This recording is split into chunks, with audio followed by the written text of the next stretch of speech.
are some main things that come to mind, real quick? Talk about temptation. I mean, that's just name the obvious. I mean, we're all friends here. You can say the obvious. Drugs, sex, and rock and roll. What'd you say? Alcohol, stealing, food, money, parties, lying. Ooh, that's a good one. Anything else? Turning your homework in late. You did not just speak that? No, you're good. All right. Disobey, disobedience. Yeah. Punching you fast in the face. That wouldn't be a temptation. That would be a mistake. Somebody would be hurt and a witness to you guys. All right. Cool. Well, tonight I want to talk to you about. Oh, that's tempting right there. I didn't do the PowerPoints. First time I saw that. Temptations. I'm going to talk to you about some specific temptations that are going to come to you this year. And they're temptations we really have to guard ourselves from, especially as students, especially as Christ followers, especially if you love Jesus and you give your heart to the Lord and you want to do great things for Him. Because we're all about doing big things for God. We don't want to live in our little box. We don't want to just go with the flow. We don't want to be part of the status quo. We don't want to just, go along with life. We want to do great things for God, right? I mean, that's why we're here, all right? So, some temptations we're going to talk about tonight. First one, temptation is going to come to you. These are not normal temptations that you would think of. In fact, none of them were spoken. The temptation of complacency.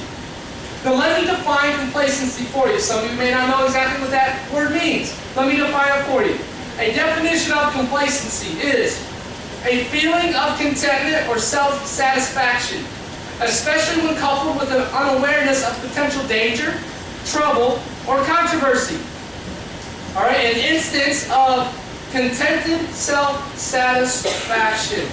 All right, complacency. It means you're okay with the status quo. You're satisfied. There's no need to press into Jesus. There's no need to listen. There's no need to do great things for the kingdom. There's no need to minister to that friend of yours that's hurting or that's on drugs or that's really depressed or cutting or something like that. There's no need to talk to them about Jesus. There's no need to go to a youth group or go to a church. I mean, there's no need. I mean, you're complacent in your faith is what I'm talking about. You're complacent in your faith. Meaning you're okay right where you are. There's no need to grow. No need to keep our hearts and minds open to God. There's no need to take opportunities, take advantage of opportunities when God puts them in front of you. You're complacent. You're satisfied. Satisfied is the absolutely worst place that you could be as a Christian. Be satisfied with where you're at. The opposite of complacency is burning for Christ. To be on fire for Christ. And guys, you're destined for fire. I want to say, you're destined for fire. You are going to burn for all of eternity. Whether you burn with a holy fire and a heart and a zeal for God, or you burn in the fires of hell. All right? You're going to burn for all eternity. One way or the other. Now, you have this built-in longing. It's already built in. This longing to be alive for God. It's like God's handiwork. It's woven right into your DNA. And that is why those who are on fire for God are never satisfied with the status quo. They're never satisfied with the normal. They're never satisfied with what they see around them. They don't compare themselves. Like, oh, well, I'm a better Christian than that person. They don't do anything. I mean, they cuss, they swear, they do everything. I don't do that stuff. I mean, I'm okay. I mean, there's no comparing when you're on fire for God. Because you don't care where they're at. Well, I mean, you do as a friend. But man, you are pressing in. There's never a point where you say, oh, I've arrived. I've made it. I am the best Christian teenager in all the country. That's supposed to be fun. Thank you. We never arrive. We never get there.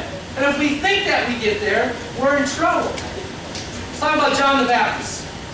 John the Baptist, Jesus said in John chapter 5, verse 35, he described John the Baptist as the burning and shining lamp. Why would he call John the Baptist the burning and shining lamp? He was radical. I mean, this guy was radical for Jesus. I mean, John the Baptist was a man who was set on fire from heaven. He was set on fire, burning with the heart of God. In fact, people came from all over the country, all over the countryside. They came to watch this man of fire burn. They came to see what he had to say. They came to see what this guy was all about because he was so radical, he was so different from his day, and he was so all about God. His life was about God. His words were about God. His mission was about God. Everything in his life, his purpose was about God. Everything was about God. People are always attracted to a good fire. You see a big building up in flames, you just drive by and, oh, look, there's a fire. No, you stop. Because it's amazing. You're like, whoa, look at that fire, it's huge! You know, people always flock to a big fire. How many people follow you? If you're leading and you look behind you and no one's following you, you're probably not on fire. But if you look behind you and there's just a mass of people in your wake that are following you, watching your every move, that believe in you, that love you, that want to do what you're doing, that means you're on fire for God and you have great influence. People who are on fire for God have great influence. That's what we want. If you catch fire for God, people are going to follow you. People are going to watch you. People are going to want what you got. People don't want what you got if they don't know that you got something different than what they got. Does that make sense? Say that again. I bet you can't. See, you guys, I don't even know. All right.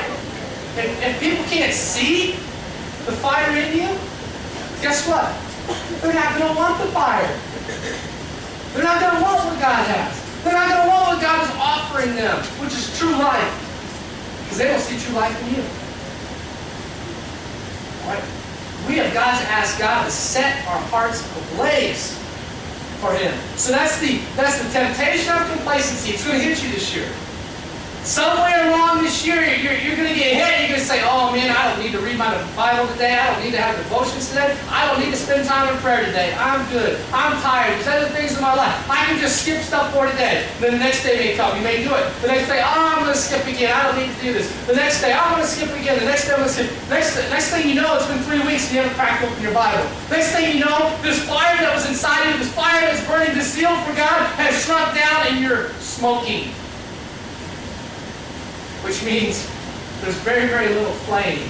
It's just kind of a little simmer going up. And we don't want that. We want to be on fire. We want to be a raging fire for God. A light to the world. That's what we want. So we don't want to be complacent this year. We want to guard ourselves from being complacent, which means we've got to be disciplined. We've got to be disciplined to get into God's presence. We've got to be disciplined to be part of something greater. I'm going to go over this stuff later. But we've got to be disciplined. To make sure we're in prayer, to make sure we know God's heart, to make sure our priorities are straight, our purpose is right, that we're pressing in, that God is our number one focus, that our mission is in front of us and not beside us or there or behind us, but the mission is in front of us. The mission is Jesus. Jesus, Jesus, Jesus. Satan has another course of action that he's going to take amongst the young people of this ministry this year. And he's very successful at it. It's called the temptation of distraction. The temptation of distraction. Definition of distraction. The act of distracting or the condition of being distracted. Something, especially an amusement, that distracts. Extreme mental or emotional disturbance. Part of the definition. Obsession. When you're obsessed with something that isn't Jesus,